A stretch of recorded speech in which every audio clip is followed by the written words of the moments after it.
เอาเดี๋ยวให้จักเพลงแบบเนี้ยครับจ้าขอบคุณหลายๆค่ะมาเกินขึ้นละเขาขึ้นหน้าตาขึ้นเล่าพักกะเราเริ่ม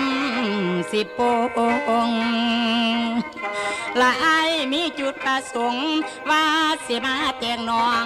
ไปขาดของอยู่บ่อนได้ละหลงตัดชุดทิมไว้ว่าสิใส่ให้สมหวังงานกินดองกะเลยพังเจ้าบ่าวหายทลายสิ้น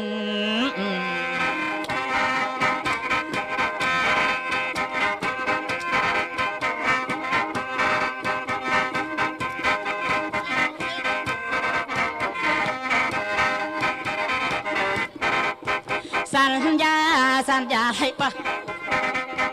สัญญาว่าจะมาแต่ง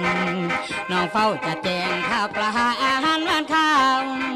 แต่แล้ววันงานของเราก็เฝ้าที่ให้ไปไหนไม่ข่าวบอกเจ้าสาวถ้ารอต่อใจสัญญาไรความหมายหมดเสียหน้ากันโทษอาปายคนเข้าเกินไปอย่างนี้ละอาก้ามองหน้าใครพอน้องแม่น้องเสียใจเบาหายเพราะกลายเป็นลมเด็ดนะพี่บางเพียงตัวตุ่ม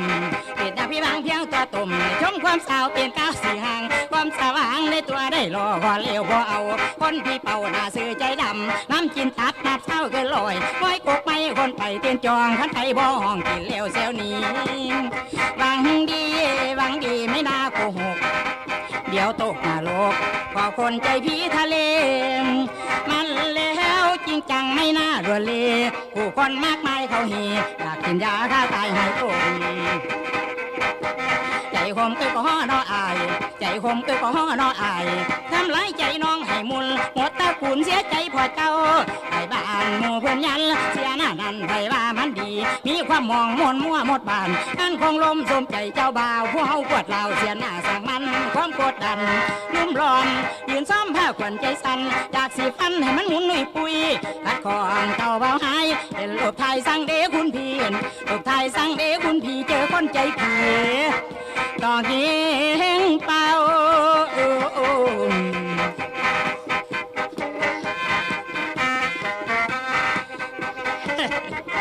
โอ้ยสั่งเมียว่าเปลี่ยนนอเท่านี้แม่งานแต่งเขาเสียงแย่งเอาไปก่อนหัวใจอาวรมาซ่อนอยู่ในห้องครัวข้างนอกเจ้าสาวส่งยิ้มให้คนไปทั่วแต่เราเฝ้าอยู่ในครัวทำตัวเป็นเด็กล้างจานในเมื่อเจ้าสาวคือคนบ้านไกลพึ่งพาสาเหตุกับใจต้องไปช่วยงานพอถึงเวลาเขาพากันเข้าผักควนเพื่อนฝูงเฮฮาดังลั่นแต่เราลั่นการเดียวได้เป็นคนพายบ่มีความหมายยังไก่เจ้าเบาเป็นคนพายบ่มีความหมายยังไก่เจ้าเบาเพื่อนเจ้าสาวยังเป็นบ่ได้คือคนพายหักคนไม่มีใครสนเขาไม่เห็นคนที่อยู่ในครัวเจ้าสาวก้มหัวแต่งตัวสวยเด่นนั่งเคียงเจ้าเบาที่เขาเฝ้าคอยใจเต้นหัวใจของเราลำเชนใครจะมองเห็นความนายใจเฮเศร้ามาเล้าระบมต้องมาขึ้นพรมเศร้าต้มกลางความสุขีช่วยงานเขาแต่งแต่เราเลี้ยงมาหลายปีเมื่อไรหนอจะโชคดีได้มีพิธีวิวาห์หัวใจลาค่อยไปค่อยมาขึ้นหน้าที่เก่าหัวใจลาค่อยไปค่อยมาขึ้นหน้าที่เก่าคือน้ำเขามีงานเตียงเอวไปล้างแกจานถูกประหารเมื่อเขาจืนบานแต่เราเป็นผมโอ้รักลอยลมให้สมน้ำใจล้างจานคอยคู่ให้รู้อีกนานเท่าใดจะได้เลื่อนขั้นบันไดได้เป็นตำแหน่งเจ้าสาว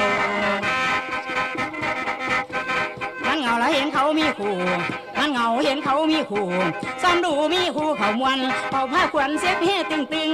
มันซึ่งอยู่ใจใจเมื่อไอ้นอสิเป็นงานเฮาหัวใส่เข้าใจเฮาสิด้านมันทรมาน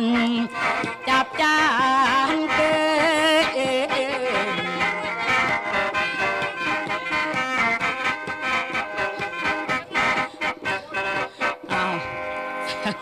มาล่ำซาบัดเนี่ยมันเสียงมันสิเบิดมือขึ้นนี่ก็ห้องใส่ดนตรีคักโพดดีพอขอตาเตยขอตาเพ่งผู้กา